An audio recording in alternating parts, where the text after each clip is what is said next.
Bonjour Annick de Souzenel. Bonjour, quel est votre nom? Orlane. Oui, Orlane. Bonjour. Merci infiniment de m'avoir accordé cet entretien pour le sommet de la joie. Et donc aujourd'hui, nous allons ensemble parler, échanger autour de la joie dans les textes sacrés. Alors quand vous avez reçu ma demande, qu'est-ce que ça vous a inspiré la joie? J'ai en moi une grande joie. Alors, c'est quelque chose qui m'est très connu, qui m'est très cher, qui m'est familier, si vous voulez. Mais je crois qu'il faut distinguer tout de même les différentes étapes de la joie, parce que je pense que vous vous intéressez à quelque chose d'autre que de la joie de quelque chose d'agréable dans ce monde. Sans le diminuer, sans le mépriser, parce que, par exemple, j'ai beaucoup de joie à votre rencontre, à faire votre connaissance. Et je ne vais pas mépriser cette joie-là. Je crois que les relations vraiment affectueuses que nous pouvons avoir les uns avec les autres sont des sources de joie qui sont extrêmement importantes dans la vie. Donc, voilà. Et puis, il peut y avoir des événements heureux qui sont source de joie. Une naissance est en général tout de même source de joie. Mais je suppose que vous venez me voir pour vous parler de joie qui sont d'une autre dimension. Tout à fait. Justement, la joie dans les textes sacrés, c'est vraiment la raison pour laquelle je voulais qu'on échange ensemble et que vous puissiez nous partager votre vision à vous de la joie dans les textes sacrés. Alors, le sujet est très vaste, évidemment, mais je voulais savoir, vous, quels sont les moments, j'allais dire, clés dans les textes qui appellent à cette joie et qui invitent à la joie.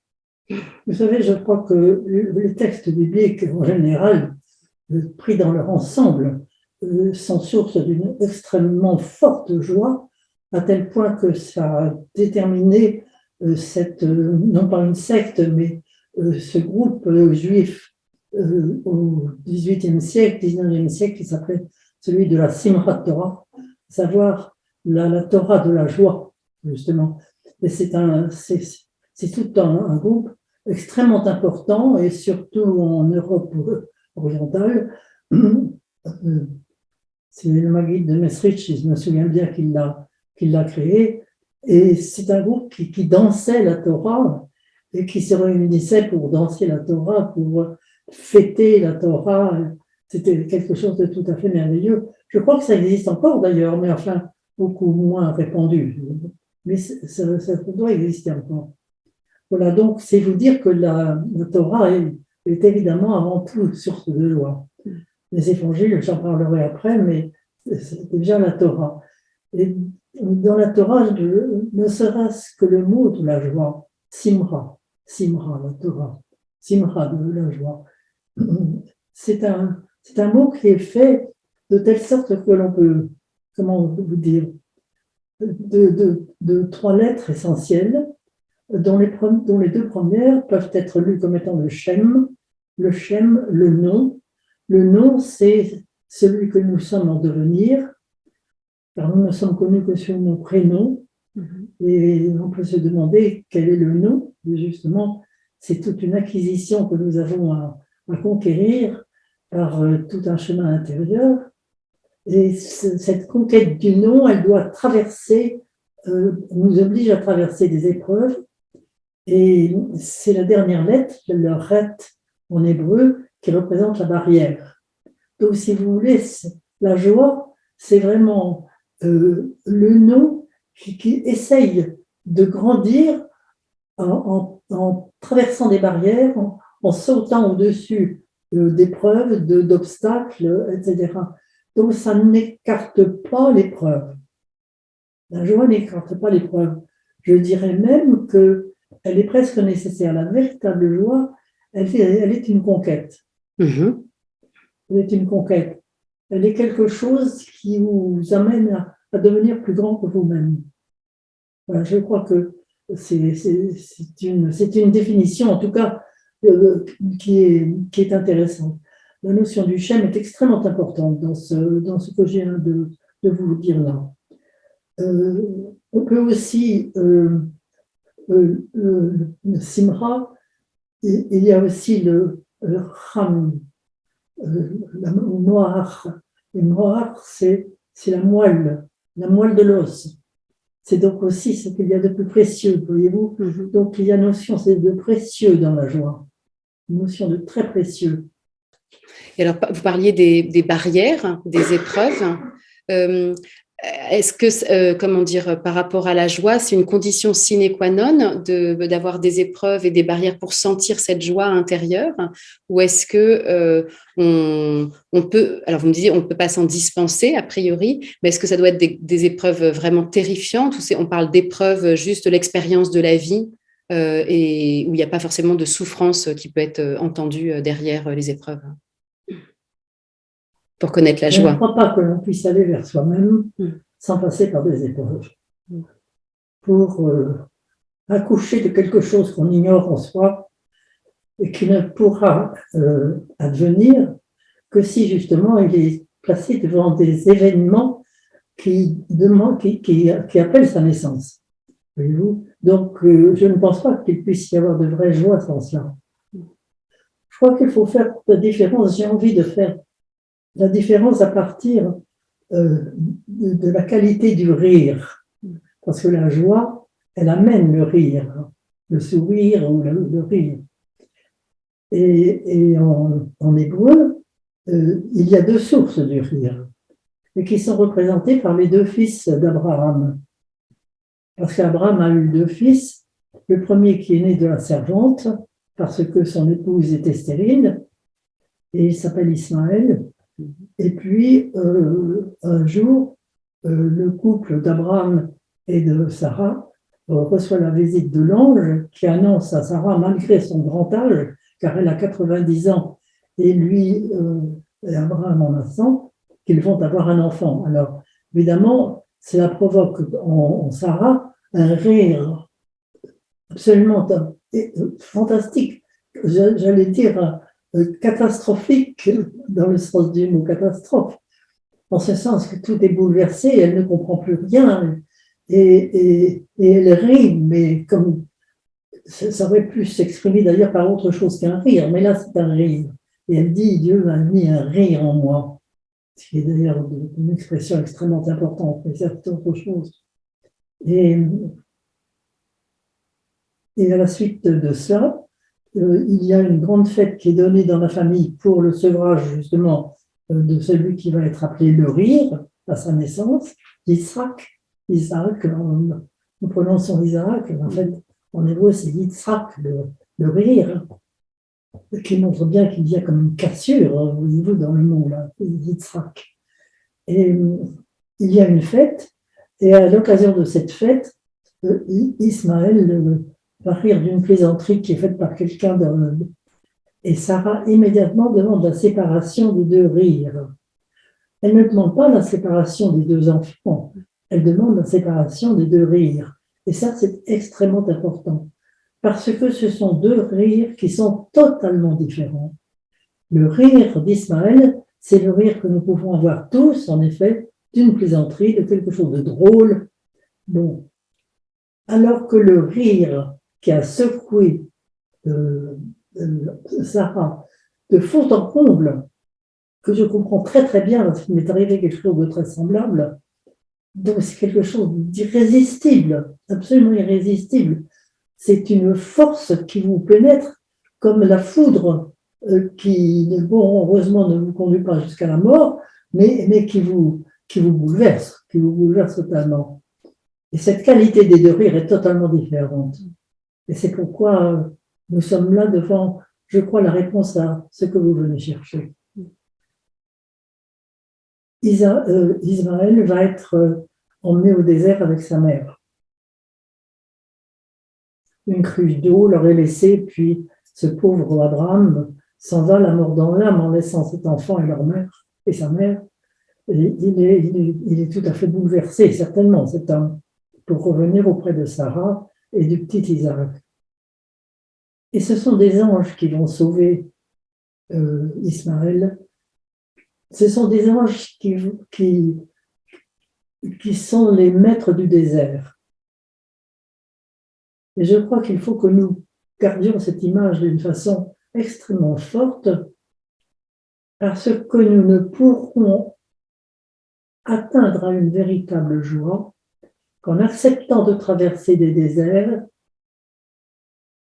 et en recevant du monde angélique la force nécessaire, et plus que la force, les éléments nécessaires qui vont nourrir notre être, de façon à ce que nous puissions petit à petit accoucher de nous-mêmes. C'est difficile à dire, c'est un peu difficile à dire, mais c'est le chemin que nous sommes tous appelés à vivre. Que l'homme animal que nous sommes tous, comme est Ismaël au départ, né de la servante, nous pouvons dire que nous sommes des êtres de servitude dans ce monde. Et bien sûr, Agar, la maman d'Ismaël, n'est pas plus servante qu'une autre femme, mais c'est le symbole, si vous voulez, essentiellement de notre servitude dans le monde. Ce qui fait que nous nous reproduisons comme des petits animaux. Et Ismaël, il est un enfant comme nous faisons nous-mêmes des enfants, qui font des enfants, etc. Alors que la naissance d'Isaac, c'est autre chose. C'est une impossibilité qui se fait possible. C'est-à-dire que c'est un autre monde qui soudain fait irruption dans notre monde pour faire éclater quelque chose d'essentiel que nous ne connaissons pas encore, mais que nous avons à connaître et que nous avons à intégrer, voyez-vous. Et ça sera d'Isaac de se rire que va naître tout le peuple d'Israël et que va venir au monde le Christ par la suite, avec évidemment alors toute la dimension chrétienne, c'est certain.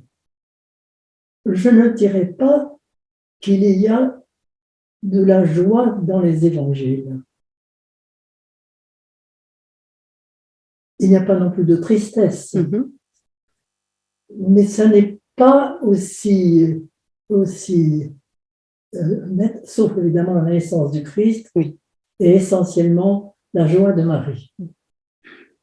La joie de Marie qui reçoit la visite de l'ange, exactement comme Sarah a reçu la visite de l'ange, mais autant chez Sarah, ça a été un éclat d'impossible qui se fait possible, autant chez Marie, ça a été quelque chose de possible parce qu'elle en avait atteint la dimension. Elle avait passé toute son enfance au temple, elle avait fait un chemin intérieur extraordinaire, si bien que quand l'ange est venu lui annoncer qu'elle allait devenir mère sans l'intervention de l'homme, pour elle, ça a été tout à fait naturel. Elle savait qu'un enfant doit naître en nous tous. Et elle en était arrivée à ce moment-là. Alors donc, elle saute de joie et elle va voir sa cousine Élisabeth chantant ce Magnificat que nous connaissons tous. Le Coran rapproche cette étape-là de cette exultation d'une autre femme qui s'appelait aussi Marie, qui était la sœur de Moïse et d'Aaron, lorsque elle a quitté la servitude de l'Égypte pour aller vers la conquête d'Israël. Et quand le peuple hébreu a quitté l'Égypte, ils sont arrivés de l'autre côté pour aller vers le Sinaï et après vers cette grande aventure vers la terre promise. Elle joue du tambourin avec ses amis et c'est un éclatement de joie extraordinaire, voyez-vous.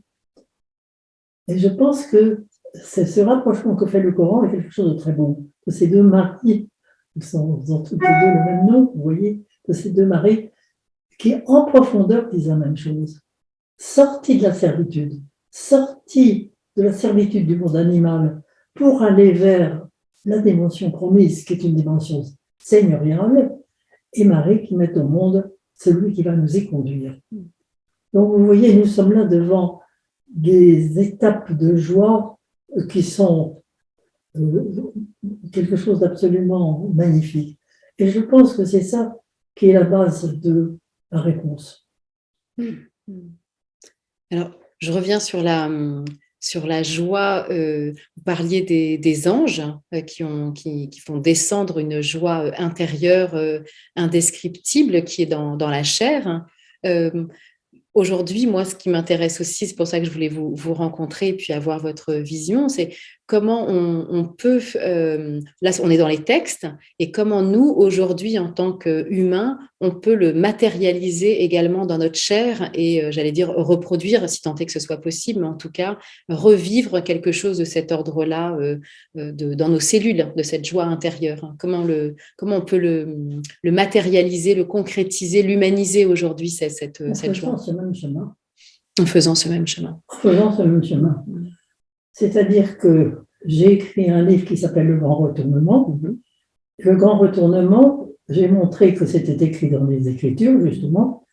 C'est le moment où l'humanité totale, ou bien chaque homme en particulier, connaît dans sa vie l'heure à laquelle il doit passer de l'état animal à son état seigneurial, auquel il doit naître, dans lequel il doit grandir pour le devenir, ce Seigneur.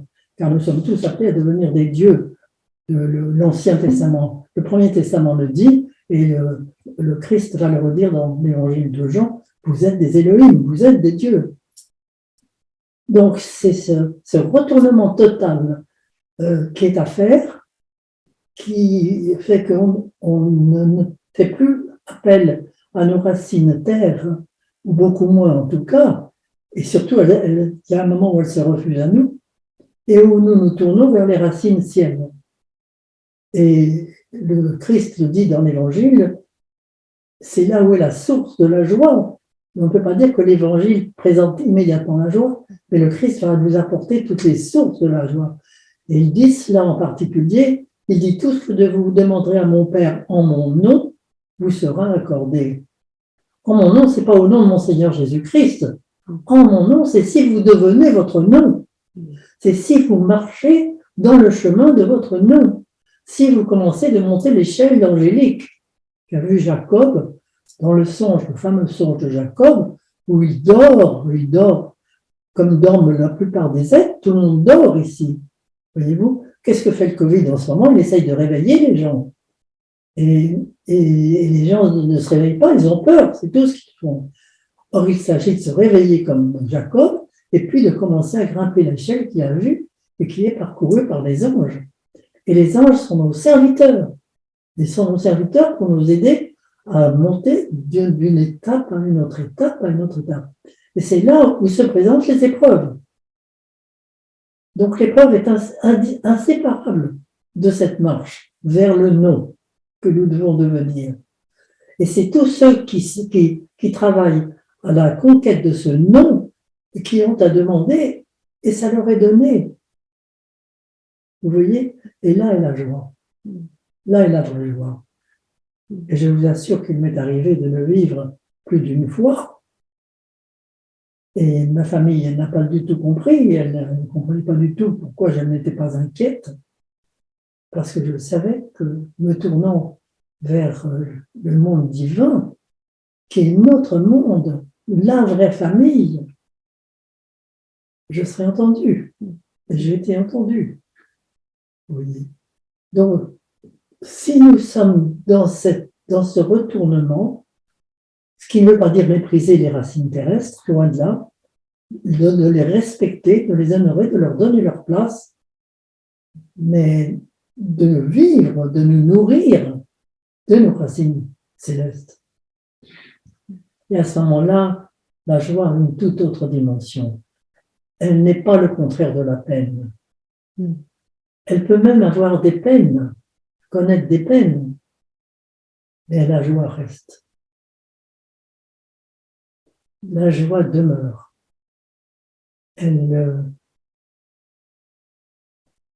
Nous pouvons vivre des disparitions d'êtres chers, nous pouvons vivre des disparitions de sécurisation très fortes, comme de perdre un travail ou quelque chose comme ça, On n'est pas dans la peur. C'est le contraire de la peur. Le monde aujourd'hui crève de la peur. Et s'ils se tournaient dans le non, vers le non, à devenir leur non, s'ils commençaient, si on leur montrait qu'ils avaient à commencer la grimpette de l'échelle, ils n'auraient plus à avoir peur. Alors, je rebondis sur la grimpette de l'échelle. Quand je vous entends, ce qui me vient, c'est à la fois une grande capacité d'abandon, à plus grand que soi, de confiance, de foi aussi. Est-ce que vous, donc vous avez votre expérience, votre vie, mais j'allais dire pour les gens de ma génération et même les plus jeunes, dans le monde dans lequel on vit aujourd'hui, l'abandon avec toutes ces peurs, et je fais aussi le lien avec la joie, comment on arrive à s'abandonner sans avoir peur ou sans trop réfléchir, ou en tout cas voilà, s'abandonner pleinement et faire confiance. C'est un vaste sujet, mais c'est quand même intéressant aujourd'hui de se poser cette question de cet abandon et de la foi finalement en la vie, en plus grand que soi. Vous dites sans réfléchir. Et je ne suis pas tout à fait de votre avis. Parce qu'il ne s'agit pas de se pencher vers un mental esclave du monde animal, mais il s'agit de se pencher vers plus grand que nous, vers quelque chose, comment dirais-je, que nous ne connaissons pas encore, mais que nous pressentons. Parce que vous savez, moi je me souviens, même avant le Covid, quand je voyais les gilets jaunes se réunir sur les places et tout cela, ils réclamaient bien sûr de quoi manger, de quoi payer l'essence, de quoi ceci, la retraite, Ils ne savaient pas qu'ils réclamaient bien autre chose, parce qu'ils ne connaissaient pas cette autre chose. Mais cette autre chose parlait à travers les retraites, machin, les trucs. Mais ça dépassait beaucoup ces motifs-là. Et ils ne savaient pas qu'ils réclamaient la vraie nourriture, le vrai message. Et c'est certain qu'aucun président de République, pas plus le nôtre qu'un autre, ne pouvait répondre à cela. Ne pouvait répondre à cela que la mémoire enfouie de l'enfant qui a la naissance a encore cette mémoire.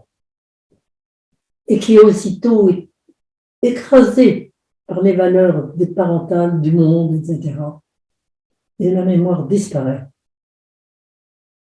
Et quand elle rejaillit, c'est à travers des motifs stupides, apparemment stupides, mais qui cachent une quête beaucoup plus grande, une quête sacrée beaucoup plus grande, parce qu'en eux tous c'est le sacré. Vous voyez ? Voilà, c'est ça ma réponse. Moi, je ne peux pas beaucoup vous parler d'autre chose. Mais c'est ça, la vraie joie, la joie, encore une fois, qui n'est pas contraire à la peine, qui est d'un autre ordre. Et il peut y avoir des peines de ce monde qui n'enlèvent pas cette joie. Moi, je me souviens avoir été à l'enterrement de celui qui a été mon maître, le père Graf Kowalski, devenu évêque Jean orthodoxe. Et tout le monde pleurait. Et moi, j'avais vécu toute la nuit, sa dernière nuit auprès de lui. Il avait reçu la visite du Christ et je l'avais reçu avec lui. Et il était dans la joie, dans une joie profonde, et il m'avait donné cette joie. Et moi, à l'enterrement, j'étais dans la joie. Et j'avais honte de me montrer, je me suis caché, parce que tout le monde pleurait et moi, j'étais dans la joie. Vous comprenez ce que je veux dire?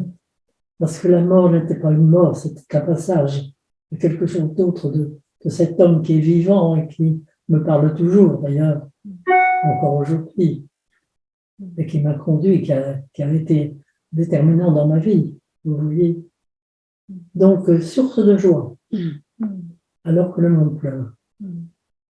Oui, bien sûr, je n'avais plus auprès de moi d'une façon tangible le maître, j'en souffrais comme tout le monde, c'est certain, je ne veux pas dire que je ne souffrais pas de ça, mais là n'était pas l'essentiel.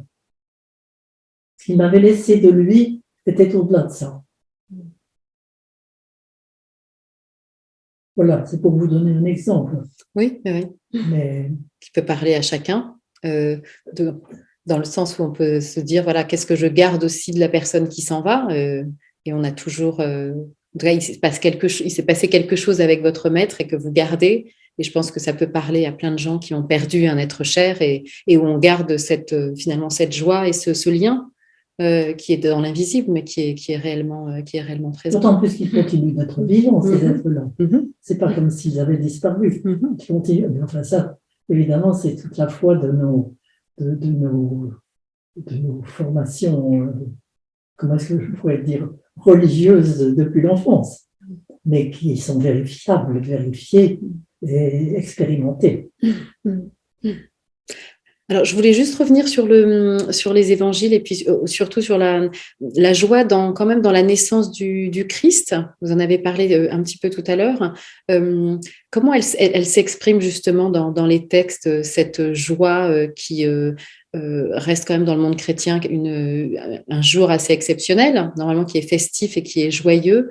Comment on pourrait par rapport à votre vision, toujours votre point de vue, qu'est-ce qui fait que ça reste l'un des rares, peut-être c'est pas le seul, mais l'un des moments vraiment joyeux dans les textes sacrés, cette naissance. Vous savez, c'est un petit peu long à vous dire, seulement vous vous souvenez que dans le texte biblique de la Genèse, il semble que l'humanité ait été vérifiée pour savoir s'il était capable d'aller plus loin dans les épreuves justement qui sont nécessaires à cette montée vers le non, et qu'elle ait raté l'épreuve, et que ce soit un petit animal qui ait répondu à la place de la personne en question, ce fameux Adam, et donc il a été remis à la case départ.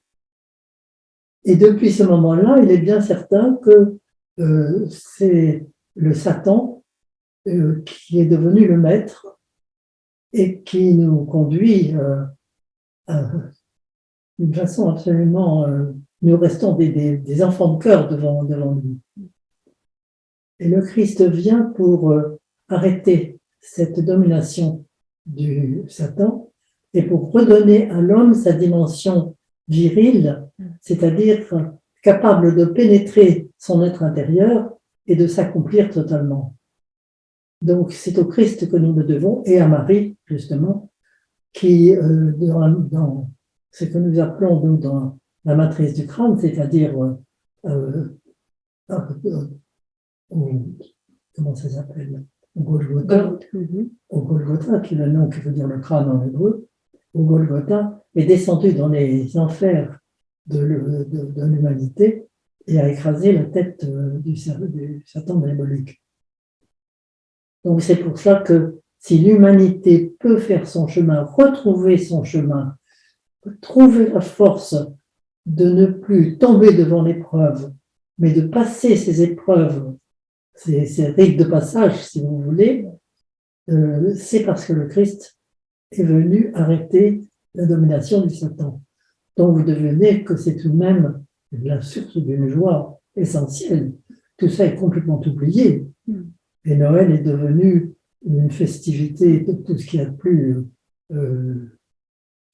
plus ordinaire et sans aucun intérêt. Voilà. Déjà, il faudra en parler longuement de ça, évidemment. Parce que, si vous voulez, c'est source de plus que de la joie. C'est la source d'un état de bonheur profond, d'un état de justesse de l'homme qui retrouve ses normes ontologiques.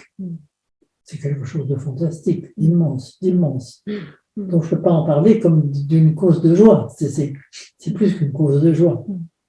C'est le monde qui, s'il peut aujourd'hui faire ce renversement dont il est question dans les textes bibliques, Et nous sommes dans le collectif saisis par ça en ce moment. Je fais ce mouvement-là parce que c'est exactement ça qui se passe. C'est parce que le Christ est venu au monde et a accepté d'aller de descendre aux enfers pour faire cette œuvre-là.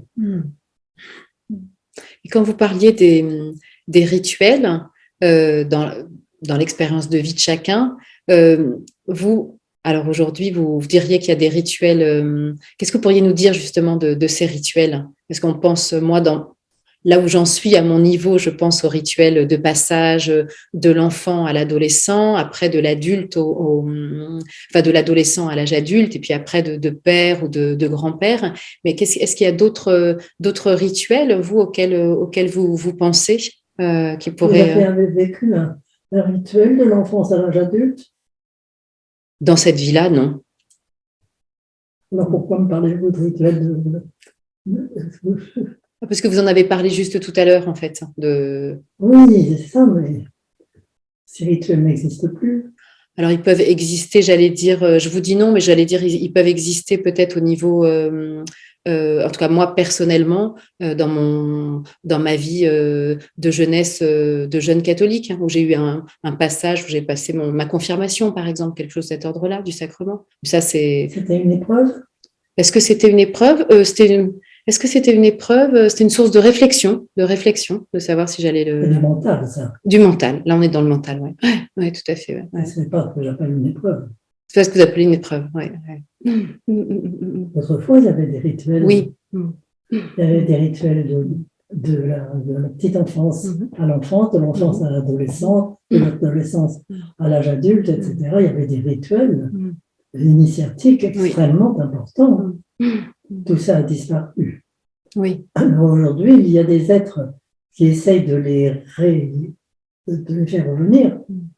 Mais j'allais presque dire vulgairement, il y a à boire et à manger. C'est-à-dire qu'il y a des rituels qui sont plus que douteux, et puis il y en a d'autres qui sont très beaux. Moi, j'ai travaillé pendant longtemps avec Pierre-Yves Albrecht, par exemple, qui a essayé de rétablir ces rituels, surtout auprès des drogués ou de jeunes complètement perdus comme ceux-là. Il a fait un travail absolument magnifique. Donc, il y a des rituels qui peuvent être restaurés et qui sont extrêmement efficaces. Enfin, le mot n'est pas bon, mais vivants, en tout cas, c'est certain. Et puis, les épreuves de la vie peuvent être vécues comme des initiations, justement. Si l'épreuve n'est pas vécue comme étant « je n'ai pas mérité », et se défendre contre, mais au contraire, aller dedans, alors ça change tout. Ça change tout. Et tout l'événement difficile à vivre dans la vie peut être vécu comme un rituel initiatique. Voyez-vous? Et là, on a des réponses extrêmement importantes, extrêmement belles. Il y a un mot que je n'ai pas prononcé depuis que je vous rencontre et que nous parlons ensemble, mais il est bien certain que tout ça ne peut pas faire sans amour. Et ça demande beaucoup d'amour. Mais un amour qui est tout à fait autre que l'amour que nous pensons être l'amour. C'est un amour qui est l'arme la plus efficace pour vivre les mutations. Car nous avons à vivre des mutations successives et il n'y a que l'amour comme arme véritablement possible. Arrive vers moi un ennemi, ce n'est pas avec une arme que je vais me défendre. C'est en l'aimant. Ça vous paraît curieux? Non. Non, je me dis juste que comment dire, que il faut avoir pour moi, effectuer un tel travail sur soi pour être dans cette capacité de ne pas aller vers l'instinct qui va être d'abord peut-être de se défendre ou d'attaquer ou de contre-attaquer. Ça, c'est l'animal. Il faut avoir effectuer, pratiquer, expérimenter et avoir confiance, encore une fois aussi, on en parlait tout à l'heure, de pouvoir se dire je ne répondrai pas par la violence, ni des mots dits physiques. Alors, il est bien certain que quand je donne cet exemple, c'est pour quelqu'un qui a déjà fait commencer le chemin. Ce n'est pas la première épreuve. Mais la première épreuve, ce n'est quand même pas l'arme non plus. C'est véritablement essayer de se réfugier dans les mondes angéliques. Vous voyez, c'est très très difficile à dire, puis c'est unique pour chacun. Mais sans ça, lorsque on a acquis un tout petit peu on a respiré un petit peu cet air angélique, si vous voulez, cette atmosphère angélique, c'est vraiment l'amour qui domine. Et encore une fois, un amour qui n'est pas le contraire de la haine. C'est l'amour vraiment gratuit, total. C'est plusieurs fois que vous parlez des anges, et là du monde angélique. Est-ce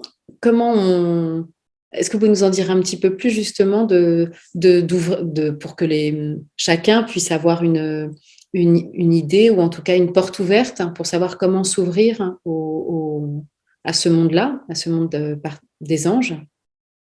Ce monde des anges est à notre service. C'est un monde de serviteurs, le monde des anges. Il faut en faire l'expérience, c'est très difficile de le dire. Il faut en faire l'expérience. Je crois que l'archétype est quand même l'image de cette échelle parcourue par les anges qu'a vu Jacob. Ça, c'est quelque chose de très, très important. Ce qui veut dire qu'ils sont les serviteurs pour accompagner Jacob à cette montée de l'échelle, jusqu'à devenir son nom. Et j'ai montré dans le premier livre que j'ai écrit, qui est le symbolisme du corps humain, que notre corps est fait à cette image, et que toute la colonne vertébrale est l'image de cette échelle parcourue par les anges. Ils nous habitent, ces anges. Ils sont là, et ils sont dans les événements qui nous arrivent et que nous ne savons pas voir. Ils sont dans les choses quelquefois étonnantes de notre vie, où on est étonné de faire telle rencontre, où on est étonné de cette synchronicité, où on est étonné du songe que l'on vient de faire, étonné de vraiment des choses qui vous frappent. Ça, c'est le monde angélique qui parle et qui nous invite à aller plus loin en nous-mêmes. Vous voyez? Et ça, c'est une expérience, j'allais presque dire quotidienne. Vous voyez? Et on est tellement loin de ça dans notre monde animal encore. Vous voyez? Et les enfants ont été élevés absolument par un monde adulte étrange, qui est devenu étranger à ça. Donc les enfants ne savent plus ça. C'est bien le drame de la plupart de ceux qui se flinguent aujourd'hui, parce que les enfants, maintenant, les jeunes, finissent par se supprimer, parce qu'ils n'ont aucun intérêt à rester dans ce monde de fous, car ils arrivent dans un monde de fous. Et s'ils ne comprennent pas que cette folie a un sens, et si on ne leur montre pas le sens qu'il y a derrière cette folie, moi je comprends qu'ils se suppriment. Et nous sommes là dans quelque chose de très grave aujourd'hui, très grave. Et ce n'est pas en multipliant les possibilités de travail pour gagner plus que l'enfant va pour autant sortir de son désespoir. Ça pourra compter 5 minutes, mais pas 10.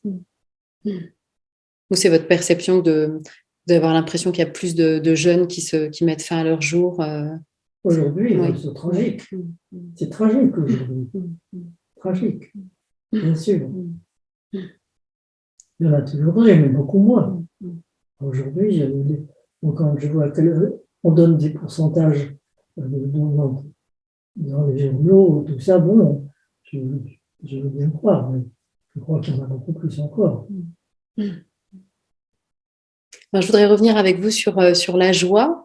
Et alors, je me posais la question, pour vous, quelle différence vous faites entre la joie et l'allégresse, justement? Est-ce que vous faites une différence, ou même au niveau du ressenti, ou c'est juste un mot qui est un petit peu plus, qui a un peu plus de puissance, ou il n'y a pas vraiment de différence entre la joie et l'allégresse? Comment vous...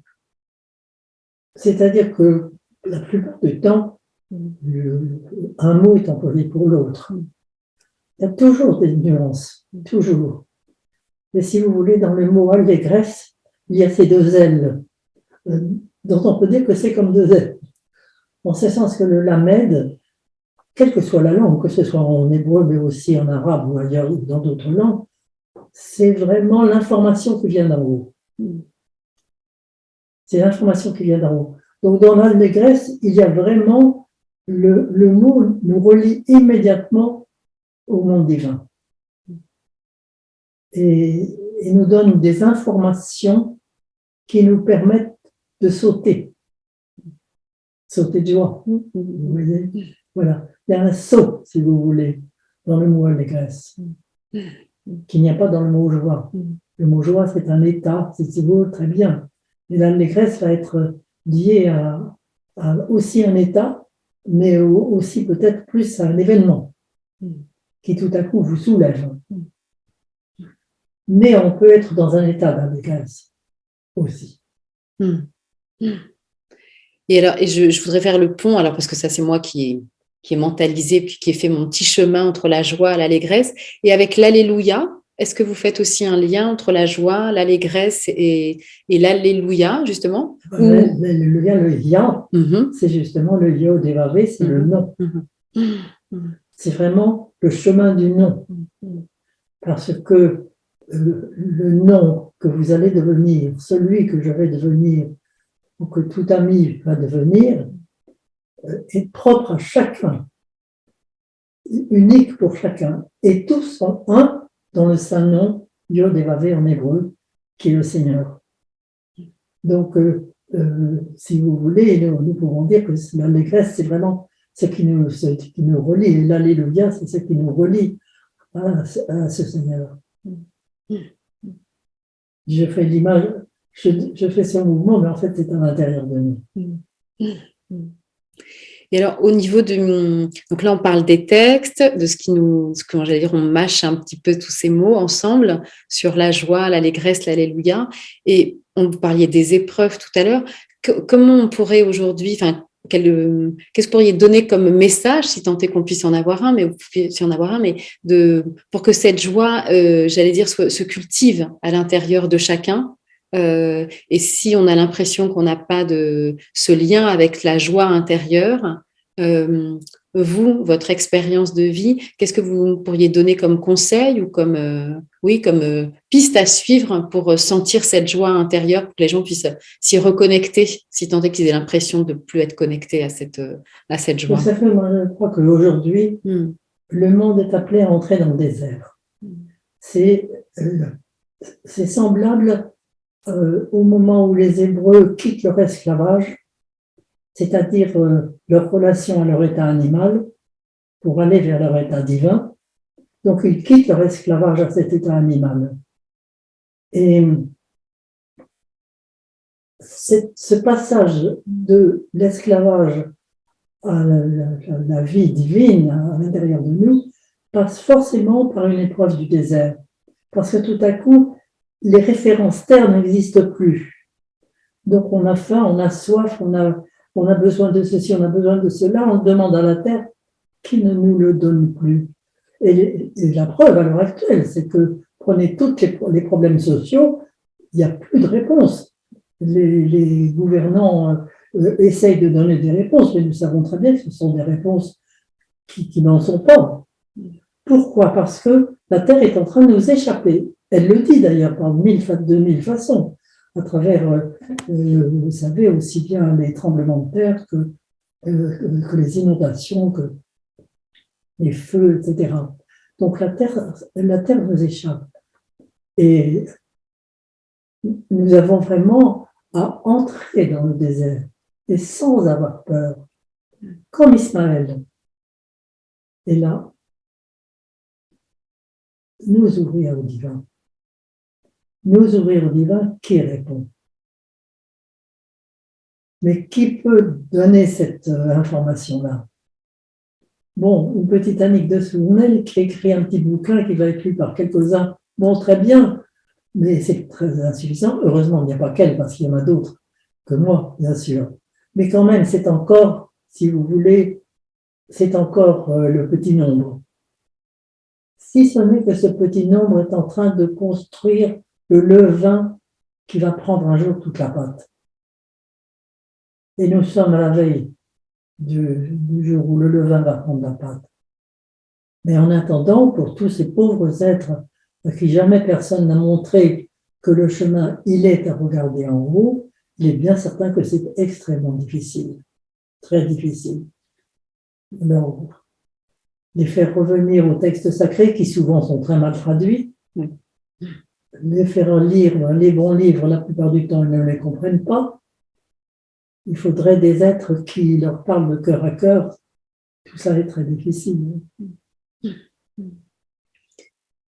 Et ce désert, alors on s'apprête à être dans le désert, hein, comme vous dites. Et qu'est-ce qu'on peut... Donc, comme moi, j'entends le désert, je vois Théodore Monod qui marche dans le désert et qui a vécu quand même des longues marches extraordinaires. C'est ça. Théodore Monod. Oui. C'est la vision que je vois, qui me vient comme ça quand on parle du désert. Et finalement, ce désert, on peut en attendre quelque chose, un bouleversement intérieur pour chacun. C'est évident. C'est cette expérience-là qui est importante. Et en étant toujours ouvert, comme vous disiez tout à l'heure, au divin et au monde angélique, particulièrement. Oui, vous savez, quand on est dans le désert et qu'on est dans une désécurisation totale, eh bien, ça se fait tout seul, ça. On se retourne vers quelque chose d'autre. Mais il faut vraiment qu'on fasse cette expérience de la Terre qui nous échappe totalement. Tandis que là, on en est encore à l'étape où on demande encore à la Terre. Elle est encore là, on lui demande. Beaucoup d'argent par-ci, par-là. C'est plus ça. C'est plus ça. Et vous êtes optimiste pour l'après-désert ? Oui. Oui. Oui, parce que je suis totalement en phase avec ces écritures qui sont d'une beauté, qui sont d'une force incroyable. Je les vis totalement. Alors, évidemment, j'ai cette grâce, cette chance énorme, bien sûr. Et c'est là la source de la joie, bien sûr, pour revenir à ce mot joie que vous m'avez proposé. Voilà, je ne sais pas si je vous ai répondu comme vous le pensiez. Mais... Oui, c'est super, merci beaucoup. Est-ce que vous auriez une dernière phrase pour conclure cet échange autour de la joie ? Un mot quelque chose qui vous nourrit. Je sais que vous avez plein de textes qui vous nourrissent, mais qui fait écho avec la joie pour que les gens puissent repartir avec une phrase qui vous inspire aussi beaucoup. Vous savez, je crois que c'est « soyons tous dans la joie et dans l'allégresse ». Voilà, c'est ça. Je ne peux pas dire autre chose. C'est ça, parce que nous sommes habités du monde divin, habités de notre Dieu. Nous avons à devenir des seigneurs.